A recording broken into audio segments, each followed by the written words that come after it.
সকালে কলেজে গিয়ে জানতে পারি আজকের এক্সামটা নাকি ক্যান্সেল করে দিয়েছে।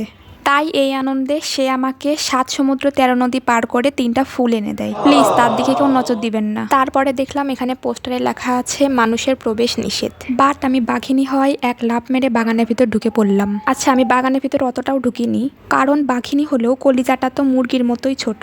এখন ভিডিওর জন্য সে আমাকে যে ফুলগুলো দিয়েছিল সেগুলো মাটিতে ফেলে দিয়ে আবার কুড়াচ্ছি। পাশের থেকে আমার এক ঢব্বাস বন্ধু বলছিল একটা ফুলের হাতে 3টা ফুল। এখন ও আমাকে ইংলিশে ফুল মিন করলো নাকি সেটা বুঝতে পারলাম না। তারপরে আমার কয়েকটা ব্লাড টেস্ট করা হয়েছিল, সেগুলোর রিপোর্ট আনতে গেলাম। রিপোর্টে দেখলাম আমার ব্লাডে সুগারের লেভেল কমে গিয়েছে। এই প্রথমবার কোনো রোগে আমার এত খুশি লাগছে। আমার সুগার লেভেল দেখে সে আমাকে এক টুকরো চকলেট খেতে দিল, আর হ্যাঁ, আবার বিস্কুটও দিয়েছিল। আমি রিপোর্ট দেখেই আম্মুকে কল দিয়ে বলি যে আম্মু খাবার দাবার রেডি করো, আমি বাসায় এসে খাওয়া শুরু করব।